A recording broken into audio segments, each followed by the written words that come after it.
On May 28, 2025, a military clash took place between Thailand and Cambodia on their shared border that led to the death of one Cambodian soldier.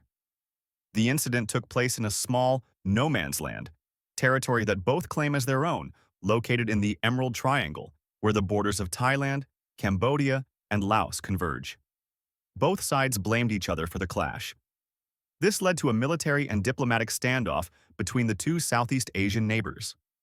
The Cambodian Defense Ministry said that its first principle was no withdrawal of troops, meaning that their troops have not withdrawn from the patch of land that is being contested. This was then followed by diplomatic negotiations that led to both sides returning to where they had been in 2024 in order to reduce tension and confrontation at the border. It also led to a diplomatic standoff where both countries reduced the visas for each other to 7 days from 14 days, and Thailand began shutting or limiting crossing hours at some of the checkpoints along the border. But what led to this military clash?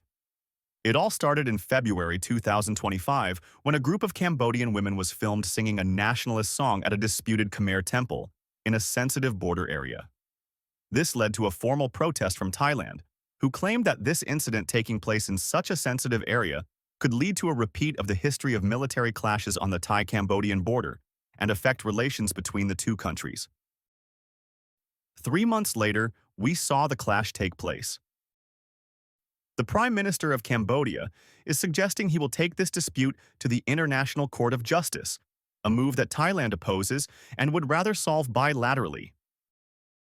With the stakes so high, both leaders in need of a domestic political boost that taking a strong nationalist stance can provide, and over a century of dispute for this land, could this escalate into a full-blown war? Keep watching to find out.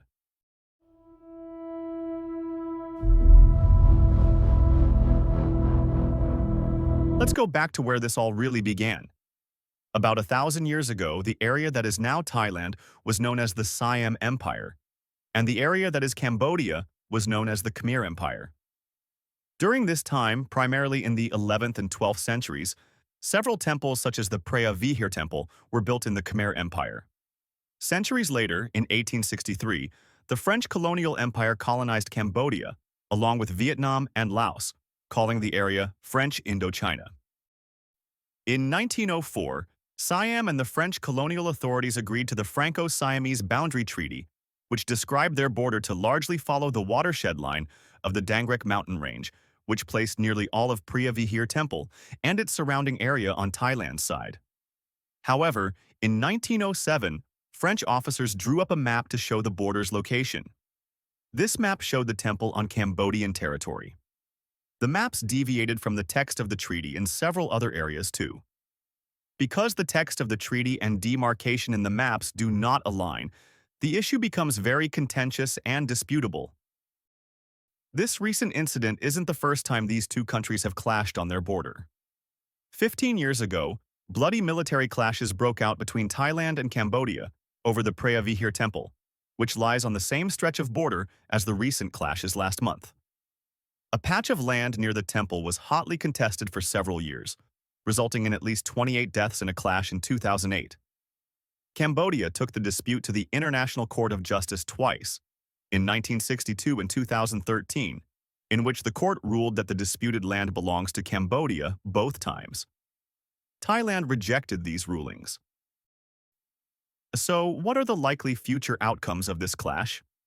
Firstly, although there have been attempts at de-escalation already, the domestic political situations in both the countries makes that difficult.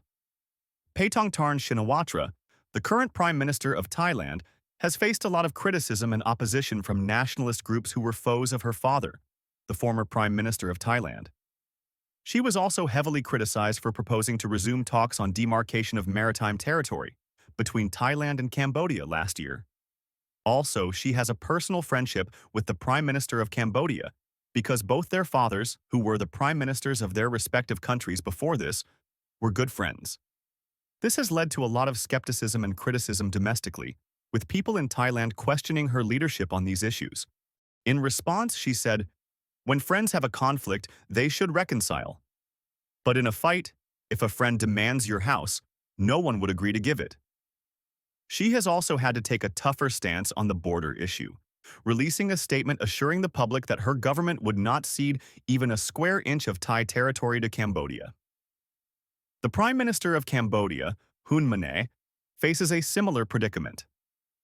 With some domestic opposition, he has had to take a very firm stance on the border issue, making several statements that he plans to take all four territorial disputes to the International Court of Justice to resolve them once and for all. Cambodia denies Thailand's request to resolve the matter bilaterally and seeks to go ahead with the arbitration even if Thailand does not participate. But just as tensions appeared to de-escalate, a political firestorm erupted in both countries, not at the border, but at the very top of government. On June 15th, a leaked phone call between Thailand's Prime Minister Paetongtarn Shinawatra and Cambodia's former Prime Minister Hun Sen surfaced. In the 17-minute recording, Paetongtarn referred to Hun Sen as "uncle," urged peace over the border issue, and criticized a Thai military general for taking too aggressive a stance. The leak immediately caused a domestic political crisis in Thailand. The Bhumjaithai Party, a key coalition partner, withdrew its support, accusing her of compromising national sovereignty. Opposition leaders called for her resignation and demanded fresh elections, while the Thai Foreign Ministry condemned the leak, calling it a violation of diplomatic trust. Paetongtarn apologized and claimed it was part of a negotiation strategy. But her government is now under severe pressure, with its future uncertain. In Cambodia, the tone was entirely different. On June 18th, thousands of people joined pro-government rallies in Phnom Penh. Supporters of Prime Minister Hun Manet waved flags, chanted slogans defending Cambodia's territorial integrity, and backed his plan to escalate the matter through legal means. The Cambodian government also announced a series of retaliatory steps. On the diplomatic front, Cambodia formally submitted the territorial dispute to the International Court of Justice, seeking international arbitration over all four contested zones. So now, while the guns may have fallen silent at the border, the tension is far from over. In Bangkok, the Prime Minister faces a possible government collapse. In Phnom Penh, nationalism is on the rise and legal action is underway. And between them, the fate of one of Southeast Asia's most volatile borders hangs in the balance. The standoff is no longer just about land, it's about power, legitimacy, and political survival. As courts, coalitions, and crowds shape the next phase of this conflict, one question remains. Can diplomacy survive when the politics at home are falling apart?